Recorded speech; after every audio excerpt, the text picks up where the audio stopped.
राधे राधे। आप सभी का बहुत बहुत स्वागत है कृष्णा भक्ति चैनल पर। नमस्कार दोस्तों, आज की वीडियो में हम बात करेंगे आषाढ़ मास की दुर्गा सप्तशती का 8वां अध्याय। कथा सुनने से, पाठ सुनने से मात्र सभी कष्ट दूर होते हैं और सभी मनोवांछित फलों की प्राप्ति होती है। लेकिन वीडियो को अंत तक जरूर सुनिएगा, तभी इसका पूरा फल मिलता है। वीडियो अच्छी लगेगी प्लीज़ एक लाइक ज़रूर कर दीजिएगा।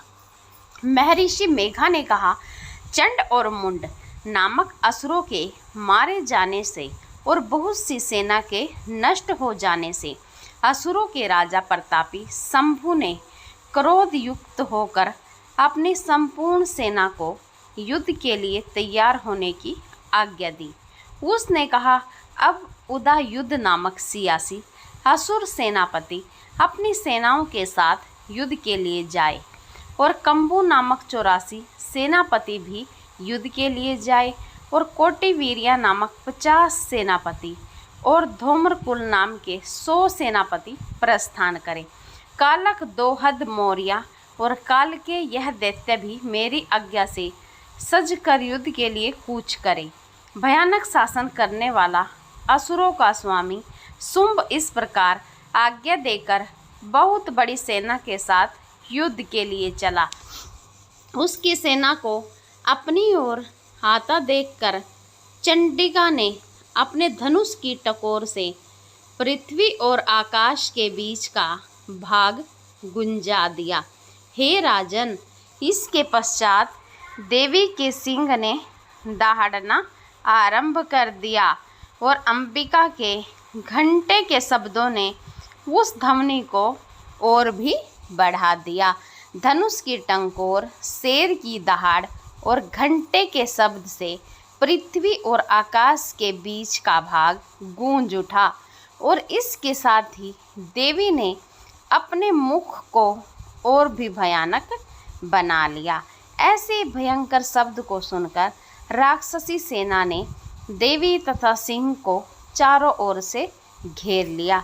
हे राजन, उस समय दैत्यों के नाश के लिए और देवताओं के हित के लिए ब्रह्मा, शिव, कार्तिकेय, विष्णु तथा इंद्र आदि देवी शक्तियाँ जो अत्यंत पराक्रम और बल से संपन्न थी, उनके शरीर से निकलकर उसी रूप में चंडिका देवी के पास गई। जिस देवता का जैसा रूप था, जैसे आभूषण थे और जैसा वाहन था, वैसा ही रूप, आभूषण और वाहन लेकर उन देवताओं की शक्तियाँ दैत्यों से युद्ध करने के लिए आई। हंस युक्त विमान में बैठकर और रुद्राक्ष की माला तथा कमंडो धारण करके ब्रह्मा जी की शक्ति आई। वृषभ पर सवार होकर, हाथ में त्रिशूल लेकर, महानाग का कंकण पहनकर और चंद्र रेखा से विभूषित होकर भगवान शंकर की शक्ति माहेश्वरी आई और मोर पर आरूढ़ होकर हाथ में शक्ति लिए दैत्यों से युद्ध करने के लिए कार्तिकेय जी की शक्ति उन्हीं का रूप धारण करके आई। भगवान विष्णु की शक्ति गरुड़ पर सवार होकर शंख, चक्र, शरांग, गदा, धनुष तथा खड्ग हाथ में लिए हुए आई। श्री हरि की शक्ति वाराहा का शरीर रूप धारण करके आई और नृसिंह के समान शरीर धारण करके उनकी शक्ति नरसिंगी भी आई। उसकी गर्दन के झटकों से आकाश के तारे टूट पड़ते थे और इसी प्रकार देवराज इंद्र की शक्ति ऐन्द्री भी ऐरावत के ऊपर सवार होकर आई। पश्चात इन देव शक्तियों से घिरे हुए भगवान शंकर ने चंडिका से कहा, मेरी प्रसन्नता के लिए तुम शीघ्र ही इन असुरों को मारो। इसके पश्चात देवी के शरीर में से अत्यंत उग्र रूप वाली और सैकड़ों गिड्डियों के समान आवाज करने वाली चंडिका शक्ति प्रकट हुई। उस अपराजित देवी ने धूमिल जटा वाले भगवान श्री शंकर जी से कहा, हे प्रभो, आप मेरी ओर दूत बनकर शुंभ और निशुंभ के पास जाइए और उन अत्यंत गर्वीले दैत्यों से कहिए तथा उनके अतिरिक्त और भी जो दैत्य वहाँ युद्ध करने के लिए उपस्थित हो उनसे भी कहिए, जो तुम्हें अपने जीवित रहने की इच्छा हो तो त्रिलोकी का राज्य इंद्र को दे दो। देवताओं को उनका यज्ञ भाग मिलना आरंभ हो जाए और तुम पाताल को लौट जाओ। किंतु यदि बल के गर्व से तुम्हारी लड़ने की इच्छा हो तो फिर आ जाओ। तुम्हारे मांस से मेरी योगिनियाँ तृप्त होंगी।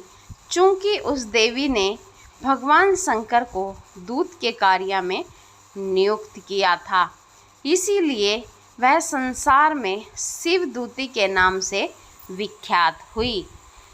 भगवान शंकर से देवी का संदेश पाकर उन दैत्यों के क्रोध का कोई आर पार न रहा और वह जिस स्थान पर देवी विराजमान थी वहां पहुँचे और जाने के साथ ही उस पर बाणों और शक्तियों की वर्षा करने लगे। देवी ने उनके फेंके हुए बाणों, शक्तियों, त्रिशूल और फरसों को अपने बाणों से काट डाला और काली देवी उस देवी के साथ आगे खड़ी होकर शत्रुओं को त्रिशूल से विदीर्ण करने लगी और खटवांग से कुचलने लगी। ब्राह्मणी जिस तरफ दौड़ती थी उसी तरफ अपने कमंडल का जल छिड़क कर दैत्यों के वीर्य व बल को नष्ट कर देती थी और इसी प्रकार माहेश्वरी त्रिशूल से, वैष्णवी चक्कर से और अत्यंत कोप वाली कोमरी शक्ति द्वारा असुरों को मार रही थी और इंद्री के बाजू के प्रहार से सैकड़ों दैत्य रक्त की नदियां बहाते हुए पृथ्वी पर सो गए। वाराही ने कितने ही राक्षसों को अपनी थूथन द्वारा मृत्यु के घाट उतार दिया। दाढ़ों के अग्रभाग से कितने ही राक्षसों की छाती को चीर डाला और चक्र की चोट से कितनों ही को विद्राण करके धरती पर डाल दिया। बड़े बड़े राक्षसों को नारसिंगी अपने नंखों से विदीर्ण करके भक्षण कर रही थी और सिंहनाद से चारों दिशाओं को गुंजाती हुई रणभूमि में विचर रही थी। शिवदूती के प्रचंड अट्टहास से कितने ही दैत्य भयभीत होकर पृथ्वी पर गिर पड़े और उनके गिरते ही वह उनको भक्षण कर गई। इस तरह क्रोध में भरे हुए मातृगणों द्वारा नाना प्रकार के उपायों से बड़े बड़े असुरों को मरते हुए देखकर राक्षसी सेना भाग खड़ी हुई और उनको इस प्रकार भागता देखकर रक्त बीज नामक महापराक्रमी राक्षस क्रोध में भरकर युद्ध के लिए आगे बढ़ा। उसके शरीर से रक्त की बूंदें पृथ्वी पर जैसे ही गिरती थी, तुरंत वैसे ही शरीर वाला तथा वैसा ही बलवान दैत्य पृथ्वी से उत्पन्न हो जाता था।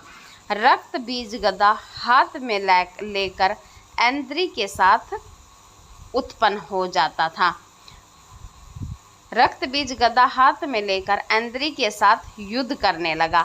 जब इंद्री शक्ति ने अपने वज्र से उसको मारा तो घायल होने के कारण उसके शरीर से बहुत सा रक्त बहने लगा और उसकी प्रत्येक बूंद से उसके समान ही बलवान तथा महापराक्रमी अनेक दैत्यों भयंकर रूप से प्रकट हो गए। वह सब के सब दैत्य बीज के समान ही बलवान तेज वाले थे। वह भी भयंकर अस्त्र शस्त्र लेकर देवियों के साथ लड़ने लगे। जब इंद्री के वज्र प्रहार से उसके मस्तक पर चोट लगी और रक्त बहने लगा तो उसमें हजारों ही पुरुष उत्पन्न हो गए। वैष्णवी ने चक्कर से और इंद्री ने गदा से रक्त बीज को चोट पहुंचाई और वैष्णवी के चक्कर से घायल होने पर उसके शरीर से जो रक्त बहा उससे हजारों महाअसुर उत्पन्न हुए, जिसके द्वारा यह जगत व्याप्त हो गया। कुमारी ने शक्ति से, वराही ने खड्ग से और माहेश्वरी ने त्रिशूल से उसको घायल किया। इस प्रकार क्रोध में भरकर उस महादैत्य ने सब मात्र शक्तियों पर पृथक पृथक गदा से प्रहार किया और माताओं ने शक्ति तथा शूल इत्यादि से उसको बार बार घायल किया। उससे सैकड़ों महादैत्य उत्पन्न हुए और इस प्रकार उस रक्त बीज के रुधिर से उत्पन्न हुए असुरों से संपूर्ण जगत व्याप्त हो गया, जिससे देवताओं को भय हुआ।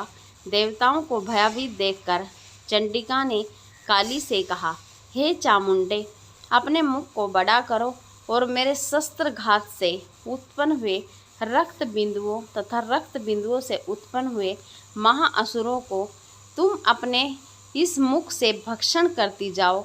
इस प्रकार रक्त बिंदुओं से उत्पन्न हुए महादैत्यों को भक्षण करती हुई तुम रणभूमि में विचरो।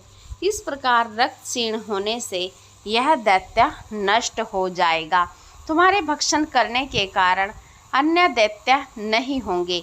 काली से इस प्रकार कहकर चंडिका देवी ने रक्त बीज पर अपने त्रिशूल से प्रहार किया और काली देवी ने अपने मुख में उसका रक्त ले लिया।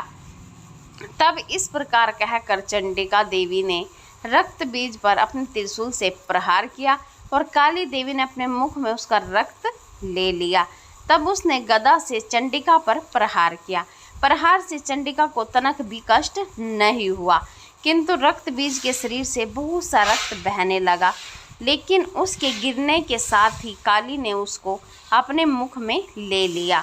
काली के मुख में उस रक्त से जो असुर उत्पन्न हुआ उनको उसने भक्षण कर लिया और रक्त को पीती गई। तदंतर देवी ने रक्त बीज को, जिसका कि खून काली ने पिया था, चंडिका ने उस दैत्य को वज्र, बाण, खड्ग तथा रिष्टि इत्यादि से मार डाला। हे राजन, अनेक प्रकार के शस्त्रों से मरा हुआ और खून से वंचित वह महादैत्य रक्त बीज पृथ्वी पर गिर पड़ा। हे राजन, उसके गिरने से देवता अत्यंत प्रसन्न हुए और माताएं उन असुरों का रक्त पीने के लिए पश्चात उद्वत होकर नृत्य करने लगी।